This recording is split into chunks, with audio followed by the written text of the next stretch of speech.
We don't move on from grief, we move forward with it. While grief and mourning is an inevitable part of life, Nora Bernard, an American author who writes about dealing with grief and loss, says, "Losing someone you love may be one of the most painful experiences you will ever have to endure. Unfortunately, it is something that we all go through at some point." I would like you all to understand that grief is a natural response to loss and show ways to cope that grief. I would like to expand on the different relationships that we may grieve, whether it ends in death and whether it doesn't, tell my experience and story with grief, and share unhealthy and healthy ways to cope that grief. So let's start with what grief is and expand on the different relationships that we may grieve. A counseling and coaching service, Begin Within, states there are 2.6 million deaths per year in the US, leaving more than 13 million grievers annually. Grief is a strong, sometimes overwhelming emotion for people. It is a natural response to loss. Individuals' experiences of grief vary and are influenced by the nature of the loss. Some examples of loss are the death of a loved one, job loss, the ending of an important relationship, whether it's a close friend, parent, or spouse. The death of a loved one may feel overwhelming. You may experience waves of intense emotion ranging from profound sadness, emptiness, regret. You might even rage out at circumstances of your loved one's death. Grief may also trigger physical reactions, whether it's weight and appetite change, difficulty sleeping. There are times when someone we love becomes someone we barely recognize. The person is still with us, but psychologically they are gone. This may be a topic that if you have not experienced it, you may not understand. Just because a person may not have passed doesn't make it feel any different than if they had passed. It still has similar effects as it would with a loved one who had passed.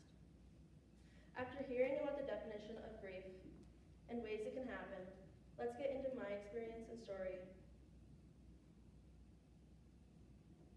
My dad had left at a very young age, leaving me clueless almost my whole life. And I was still far too young to understand. Until one day, my dad had called. I was 8 years old. It had turned everything upside down. I started going to his house on the weekends. I finally had the relationship with my father I'd always dreamt of. Then it started to decline all over again. My stepmother had gotten pregnant, and my brother and I and my sister were no longer his major focus. I then started getting distant and stopped going to his house on the weekends. As he kept drifting even farther in the opposite direction, the phone calls slowly stopped until there were no more holiday and birthday text messages. I grieved that relationship all over again. His appearance happens every so often, and my relationship is on and off, but always ends up with him not being in the picture. And with my father being absent, my relationship with my grandparents and my mom was strong, especially with my grandmother. With my parents being separated, my mom was a single mother, leaving my brother and I, when we weren't in school, at my grandmother's house because she was our daycare.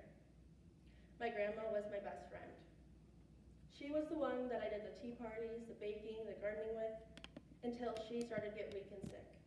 My grandparents had gotten COVID, and my grandma had declined much worse than my grandpa. She ended up in the hospital in Fargo. I was by her side every chance I could get until I wasn't. We then heard the hardest information we have ever heard in my life. She wouldn't get better, and if she would get better, the recovery process would be too long, and she would be in worse condition than she was before. We decided to let her go. We knew that she would never forgive us for all the pain that we would put her through just to be in worse condition. I was devastated. But I knew she was finally going to do the things she loved. I knew she was going to be in a better place.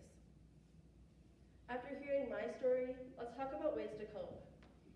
Eterneva, a company who helps thousands of families preserve their own loved ones' legacy, says, based on statistics, when losing a family close friend, 72% endured the most intensive grieving process in less than 12 months, and 10% in less than a year, or in more than a year.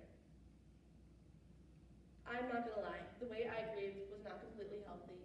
I shut my family out. I would go in my room on most days, but on other days, I was completely vulnerable, especially with my mom. She was the one that I trusted most. I knew she was going through the same thing I was going through.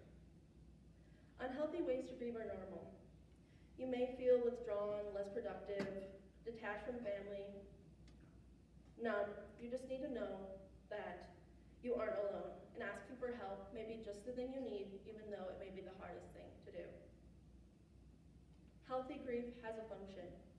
It allows survivors to identify and acknowledge that the loved one is really gone.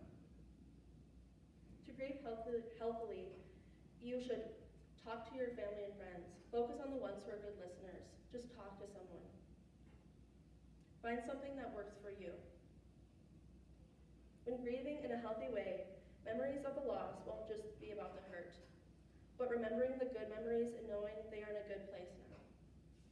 After informing you all about grief, while expanding on grief, to show the many ways it may occur, hearing my story and my experience, and ways to cope that grief, I hope you have a better understanding of what grief looks like in my eyes. And when the inevitable may come into your life, remember, you don't move on from grief, you move forward with it.